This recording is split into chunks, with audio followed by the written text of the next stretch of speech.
নমস্কার, শিব শক্তি অ্যাস্ট্রো চ্যানেলে সকলকে স্বাগত জানাই। আশা করি সকলে আপনারা ভালো আছেন, ভালো থাকুন, সুস্থ থাকুন। আজকের ভিডিওর মূল আলোচনার বিষয় হচ্ছে আগস্ট মাস, মূলত কুম্ভ রাশি এবং লগ্নের জাতক জাতিকাদের আগস্ট মাস মূলত কেমন যাবে সেই নিয়েই আজকের ভিডিওতে আমরা পুঙ্খানুপুঙ্খ আলোচনা করব।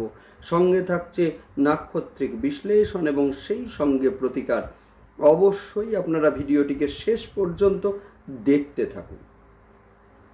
অগাস্ট মাস, যে মাসে গুরুত্বপূর্ণ কয়েকটি গোচর এবং গুরুত্বপূর্ণ কিছু গ্রহ অবস্থান আমরা দেখব। শুরুতেই আমরা দেখব যে 31শে জুলাই তারিখে শুক্রদেব কিন্তু সিংহ রাশিতে প্রবেশ করছেন, অর্থাৎ অগাস্ট মাসের একেবারে প্রথম দিকে শুক্রদেবকে আমরা দেখব সপ্তম স্থানে, অর্থাৎ সিংহ রাশির ঘরে, যিনি কিনা মূলত থাকবেন 25শে অগাস্ট পর্যন্ত। অর্থাৎ এই যে সময়টা, এই যে স্প্যানটা, সেই সময়টাতে আমরা দেখব যে শুক্রদেব হচ্ছেন আপনাদের চতুর্থ স্থানের অধিপতি, যিনি গোচর করছেন আপনাদের সপ্তম স্থানে। অর্থাৎ এই সময়ে যারা বাড়ি, ফ্ল্যাট, জায়গা এগুলো কিনতে চাইছেন, এদের ক্ষেত্রে যথেষ্ট শুভ। সেই সঙ্গে বলবো যে মূলত যারা এই সময়ে মেডিকেল বা মেডিকেল রিলেটেড যে কোনো ব্যবসার সঙ্গে যুক্ত হতে পারে, সেটা প্যাথোলজি হতে পারে, সেটা কোনো পলিক্লিনিক হতে পারে, সেটা কোনো নার্সিং হোম, সেই সঙ্গে যে কোনো রেডিমেড যে সমস্ত পোশাক আছে সেগুলো বিক্রয় বা সেই ব্যবসার সঙ্গে সংযুক্ত, বা সেই সঙ্গে খাদ্যদ্রব্য বা কসমেটিক্স ইত্যাদি ব্যবসার সঙ্গে যারা যুক্ত রয়েছেন, সেই সঙ্গে বিভিন্ন মাল্টিন্যাশনাল কোম্পানিতে যারা যুক্ত রয়েছেন, এদের ক্ষেত্রে দেখব বেশ কিছুটা উন্নতির যোগ। সেই সঙ্গে আমরা দেখব যে এই সময়ে যাদের মূলত স্বামী স্ত্রীর মধ্যে ডিস্টেন্স সৃষ্টি হচ্ছিল, এদের ক্ষেত্রে কিন্তু দেখব সেই ডিস্টেন্স কিন্তু কমতে, এবং সেই সঙ্গে স্বামী বা স্ত্রীর শারীরিক অসুস্থতা সেইটাও কিন্তু অনেকটা হ্রাস পাবে এই সময়ে। সেই সঙ্গে আমরা দেখব যে যাদের বিবাহ যে কোনো কারণে ভেঙে যাচ্ছিল, বাধা আসছিল, বিশেষ করে কুম্ভ রাশির জাতকদের, এদের ক্ষেত্রে কিন্তু এই সময় যথেষ্ট শুভ। সেই সঙ্গে আমরা দেখব যে বুধের গোচর সিংহ রাশিতে, অর্থাৎ কিনা পঞ্চম এবং সপ্তম স্থানের মধ্যে যে সংযোগ, যেটা কিনা প্রণয় বিবাহের যে পরিণতি, সেই জায়গায় কিন্তু আপনাদের নিয়ে যাবে। অর্থাৎ দীর্ঘদিন ধরে যারা প্রেমজ সম্পর্কের মধ্যে যুক্ত ছিলেন কিন্তু সেই সম্পর্ক পরিণতি পাচ্ছিল না, এবারে কিন্তু আমরা দেখব সেই সম্পর্ক পরিণতি পেতে। যদিও দেখব যে 19শে জুলাই তারিখে বুধ সিংহ রাশিতে প্রবেশ করলেও বুধ কিন্তু মূলত 5ই অগাস্ট এই সময় থেকে বকরি হচ্ছেন, এবং 22 তারিখ থেকে দেখব আমরা যে কর্কটে বক্র গতি নিয়ে গোচর করতে, এবং এই বক্র গতি কিন্তু শেষ হবে 29শে অগাস্ট। সুতরাং আমরা দেখব যে 22 তারিখের মধ্যে এই যে সময়টা রয়েছে, সেই সময়টা কিন্তু যথেষ্ট ভালো। আবার 22 তারিখের পর কিন্তু আমরা দেখব যে প্রেমের ক্ষেত্রে কিছুটা ভুল বোঝাবুঝি সেইটাও কিন্তু লক্ষ্য করব। সেই সঙ্গে প্রেমিক বা প্রেমিকার শরীর নিয়ে কিছুটা দুশ্চিন্তা, সেইটাও কিন্তু এই সময়ে লক্ষ্য করা যাবে। যাই হোক, শুরু করছি বিস্তারিত আলোচনা।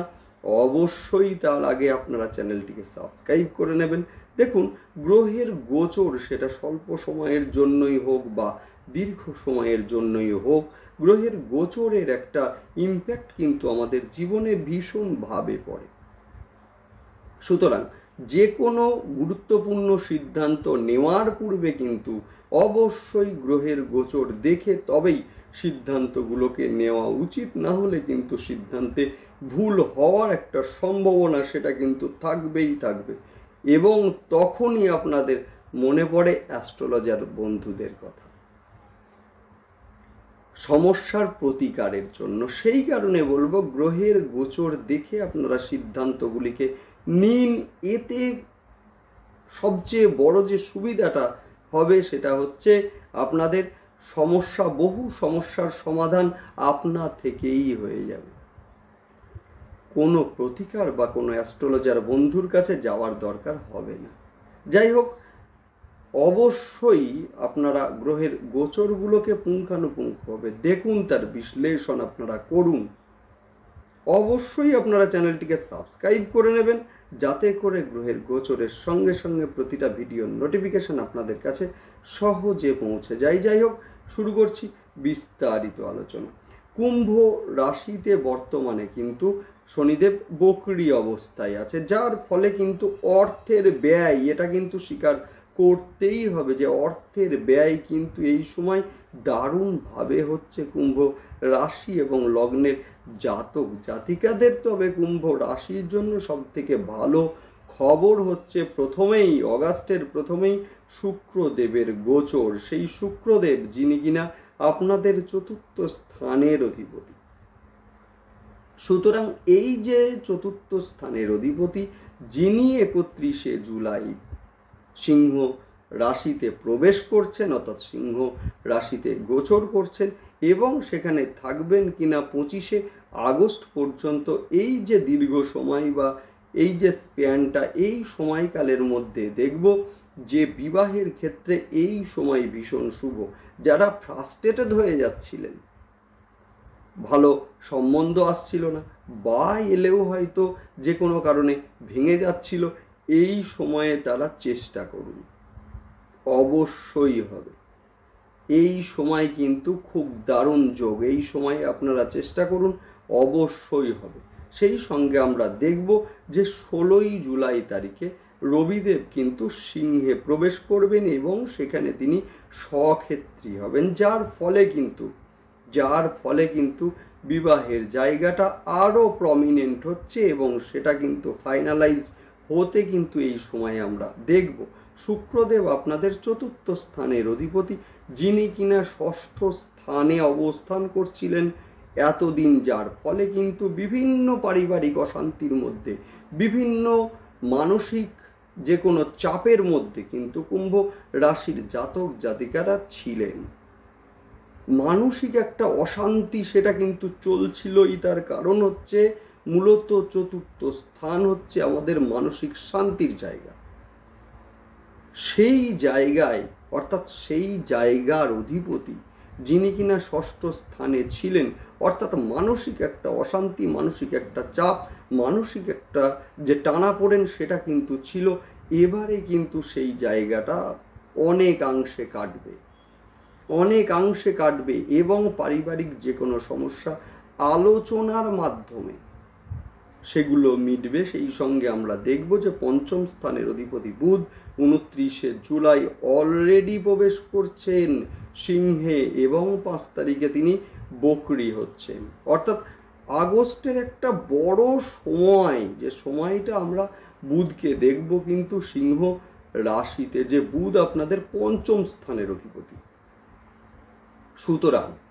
সুতরাং এই সময় আমরা দেখব যে মূলত প্রেমজ বিবাহের ক্ষেত্রে বা প্রেমের সম্পর্কে যারা যুক্ত আছেন কিন্তু সেই সম্পর্ক যে কোনো কারণে পরিণতি পাচ্ছিল না, এই সময় আমরা দেখব সেই সম্পর্কটা পরিণতি পেল। সেই সঙ্গে আমরা দেখব যে যখন বক্রী হচ্ছেন এবং 22 তারিখে কিন্তু বুধ মূলত বক্রগতি নিয়ে কর্কটে প্রবেশ করবেন। অর্থাৎ সেই ক্ষেত্রে দেখব যে প্রেমের ক্ষেত্রে কিছুটা ভুল বোঝাবুঝি, কিছুটা ডিস্টেন্স সৃষ্টি এবং সেই সঙ্গে প্রেমিক অথবা প্রেমিকা স্বাস্থ্য নিয়ে কিছুটা দুশ্চিন্তা বৃদ্ধি, সেইটাও কিন্তু এই সময়ে লক্ষ্য করা যাবে। সেই সঙ্গে আমরা দেখব যে সন্তানের শরীর নিয়ে কিছুটা দুশ্চিন্তা এই সময়ে, অর্থাৎ 22 তারিখ থেকে 29 তারিখ, এই যে সময়টাই সন্তানের শরীর নিয়ে বিশেষ করে ঠান্ডা লাগা, শ্লেষ্মার বৃদ্ধি, এগুলো আমরা লক্ষ্য করব এই সময়ে, যেটা কিনা মানসিক শান্তি কিছুটা বিঘ্নিত করতে পারে। সেই সঙ্গে আমরা দেখব যে কুম্ভ রাশির তৃতীয় স্থানের অধিপতি মঙ্গলদেব, যিনি কিনা অলরেডি জুলাইয়ের 12 তারিখে প্রবেশ করেছেন কোথায়? বৃষ রাশিতে। যে বৃষ রাশির ঘর কিন্তু আপনাদের চতুর্থ স্থান, এবং সেখানে প্রবেশ করেছেন এবং বৃহস্পতি দেবের সঙ্গে জুতি তৈরি করেছেন। বৃহস্পতি দেব হচ্ছেন আপনাদের দ্বিতীয় এবং সেই সঙ্গে একাদশ স্থানের অধিপতি, অর্থাৎ অর্থ এবং সাকসেস যার অধিপতি, যার ফলে কিনা যারা মূলত স্থায়ী সম্পদ কেনাবেচা, বাড়ি কেনাবেচা, ফ্ল্যাট মূলত কেনাবেচা, প্রমোটিং এগুলোর মধ্যে যুক্ত আছেন, এদের ক্ষেত্রে কিন্তু আয় বৃদ্ধি পাবে এই সময়ে। সেই সঙ্গে আমরা দেখব যে যারা কোনো স্থাবর সম্পদ বিক্রি করতে চাইছিলেন কিন্তু ভালো দাম পাচ্ছিলেন না, যার জন্য বিক্রয় আটকে যাচ্ছিল, এই সময় কিন্তু শুধুমাত্র তাদের জন্য ভীষণ শুভ সময়। সেই সঙ্গে আমরা দেখব যে মায়ের শরীর নিয়ে কিছুটা দুশ্চিন্তা বৃদ্ধি, সেইটাও কিন্তু এই সময়ে লক্ষ্য করা যাবে, বিশেষ করে যারা সিওপিডির প্রবলেমে ভুগছেন। এবং সেই সঙ্গে আমরা দেখব যে পেট বা লিভারের সমস্যায় যারা ভুগছেন, এই সময়ে সুগার হয়তো কিছুটা বৃদ্ধি পেল, এইগুলোতে আমরা লক্ষ্য করব। তবে পজিটিভ যেটা, সেটা হচ্ছে মঙ্গলদেব চতুর্থে গোচর করে দশম স্থানে দৃষ্টি দিচ্ছেন। এই দশম স্থান যেটা কিনা বৃশ্চিক রাশির ঘর, যে ঘর কিন্তু মঙ্গলদেবের স্বক্ষেত্র। সুতরাং এই সময়ে কিন্তু নতুন কর্মের প্রাপ্তি বা কোনো মাল্টিন্যাশনাল কোম্পানি বা বড় কোম্পানিতে কাজ, বা যারা জব স্যাটিসফ্যাকশন পাচ্ছিলেন না, কর্ম পরিবর্তন করবেন, এদের ক্ষেত্রে কিন্তু এই সময় যথেষ্ট পজিটিভ। বা বাড়ি থেকে যারা দূরে চাকরি করছিলেন, মঙ্গলদেব কিন্তু দশম স্থানের অধিপতি, যিনি কিনা চতুর্থ স্থানে প্রবেশ করলেন। অর্থাৎ এই সময়ে যারা বাড়ির কাছে ট্রান্সফার মূলত চাইছিলেন, আপনারা অ্যাপ্লাই করুন, সাকসেস এই সময়ে হবেন। সেই সঙ্গে আমরা বলবো যে যাদের স্বামী বা স্ত্রী অসুস্থ ছিলেন, ডাক্তার দেখাচ্ছিলেন কিন্তু সারছিল না, এদের ক্ষেত্রে বলবো এই সময়ে হঠাৎ করে হয়তো কোনো ভালো ডাক্তারের সন্ধান পেলেন, বা তার কাছে গেলেন, বা তার পরামর্শে নিরাময় হলো, এমন ঘটনাও কিন্তু এই সময়ে ঘটতে লক্ষ্য করা যাবে। আগামী 26শে আগস্ট পর্যন্ত হঠাৎ করে বাড়ির কোনো সমস্যার উদয় হতে লক্ষ্য করা যাবে, যা কিছুটা মানসিক শান্তিকে বিঘ্নিত করতে পারে। বন্ধুদের সঙ্গে এই সময়ে কিন্তু যে কোনো পার্সোনাল কথা শেয়ার করবেন না। যদিও জানি যে কুম্ভ রাশি হচ্ছে স্থির প্রকৃতির একটি রাশি, বায়ু তত্ত্বের একটি রাশি, এরা যথেষ্ট চাপা স্বভাবের হয়ে থাকে, যদি না রাহু দৃষ্টি থাকে, ভীষণ চাপা স্বভাবের হয়ে থাকে। সেই সঙ্গে আমরা দেখব যে সিদ্ধান্ত এরা নেয় সেটা কিন্তু স্থির সিদ্ধান্ত, সেই কাজ এরা করে। যদি শনিদেব স্বক্ষেত্র বা মিত্রক্ষেত্রস্থ থাকে তো সেক্ষেত্রে আমরা দেখব। এবং সেই সঙ্গে আমরা দেখব যে একই সঙ্গে একাধিক যে চিন্তা করার যে ক্ষমতা, সেটা কিন্তু কুম্ভ রাশি এবং লগ্নের জাতক জাতিকাদের থাকে। নেক্সট আমরা আলোচনা করব সেটা হচ্ছে নাক্ষত্রিক বিশ্লেষণ নিয়ে। ধনিষ্ঠা নক্ষত্রের জাতক জাতিকাদের দেখব এই সময়ে কিন্তু কর্মপ্রাপ্তির সম্ভাবনা সেটা কিন্তু বৃদ্ধি পেল। সেই সঙ্গে যারা বাড়ির কাছে ট্রান্সফার হতে চাইছেন, এদের ক্ষেত্রে কিন্তু এই সময় যথেষ্ট শুভ। মায়ের শরীর নিয়ে কিছুটা দুশ্চিন্তা বৃদ্ধি, সেটা কিন্তু এই সময় লক্ষ্য করা যাবে। সেই সঙ্গে আমরা আলোচনা করব শতভিষা নক্ষত্র। শতভিষা নক্ষত্রের কিন্তু ব্যয় এই সময়ে বাড়বে, সেই কারণে খরচের ওপরে লাগাম দিন।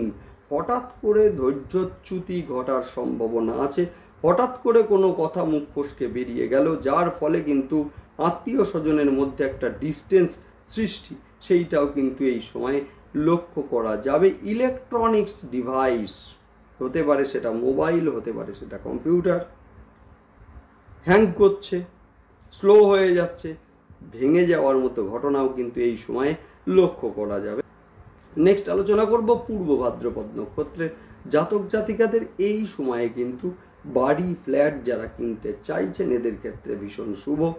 আয় এই সময় বাড়বে, সেই সঙ্গে আমরা দেখব যে পারিবারিক বিভিন্ন কারণে মানসিক শান্তি বিঘ্নিত হতে পারে।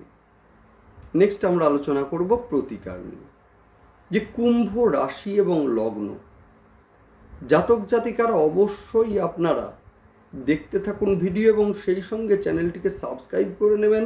এই কারণেই কি দেখুন, আমাদের জীবনে প্রতিকারের সঙ্গে বাস্তুর একটা এফেক্ট, সেটা কিন্তু ওতপ্রোতভাবে জড়িত। নেক্সট ভিডিওই আমি কিন্তু নিয়ে আসছি বাস্তু সংক্রান্ত আলোচনা। বাস্তুকে না ভেঙে কি করে প্রতিকার করবেন সেই নিয়েই আমি আলোচনা করব। যাই হোক, এখন আলোচনা করছি মূলত প্রতিকার নিয়ে। শনিদেব যেহেতু বকরি হয়েছেন এবং আপনাদের রাশির ওপরেই অবস্থান করছেন, অর্থাৎ দক্ষিণাকালীর ধ্যান মন্ত্র এই সময়ে পাঠ অবশ্যই করুন। সেই সঙ্গে রুদ্রাভিষেক এবং রুদ্রাভিষেকের সঙ্গে একটু কালো তিল মহাদেবকে অর্পণ করুন, দুর্দান্ত রেজাল্ট আপনারা পাবেন। সেই সঙ্গে আমরা বলবো যে শিক্ষার্থীদের ক্ষেত্রে যে ঘরে পড়বেন ঘরের রংটাকে সবুজ করুন, দুর্দান্ত রেজাল্ট আপনারা পাবেন। সেই সঙ্গে আমরা বলবো যে যাদের এই সময়ে শুক্রদেব দুস্থানগত আছেন বা নিচস্থ আছেন এদের ক্ষেত্রে বলবো অবশ্যই আপনারা বাড়ির দক্ষিণ পূর্ব দিককে পরিষ্কার রাখুন, সেখানে ময়লা জমতে দেবেন না, নোংরা জলের ফ্লো কিন্তু হতে দেবেন না। ভীষণ ভালো হবে, ভীষণ ভালো হবে। এবং সেই সঙ্গে মঙ্গল কিন্তু চতুর্থে গেলেন, বৃহস্পতির সঙ্গে যুতি করলেন, অর্থাৎ বৃহস্পতি যাদের ভালো অবস্থায় নেই বৃহস্পতিবারের দিন স্নানের জলে অল্প একটু কাঁচা হলুদ দিয়ে স্নান করুন, ভালো রেজাল্ট পাবেন। সেই সঙ্গে বলবো যাদের সন্তান অবাধ্য হয়ে যাচ্ছে, কথা শুনতে চাইছে না, একটু হলুদ এবং সেই সঙ্গে একটুখানি কেশর মিশিয়ে কানের নিচে দিন, দুর্দান্ত রেজাল্ট পাবেন, মিলিয়ে নিন। যাই হোক, ভালো থাকুন, আপনারা দেখতে থাকুন এবং সেই সঙ্গে অবশ্যই কিন্তু চ্যানেলটিকে সাবস্ক্রাইব করে দেবেন। নমস্কার।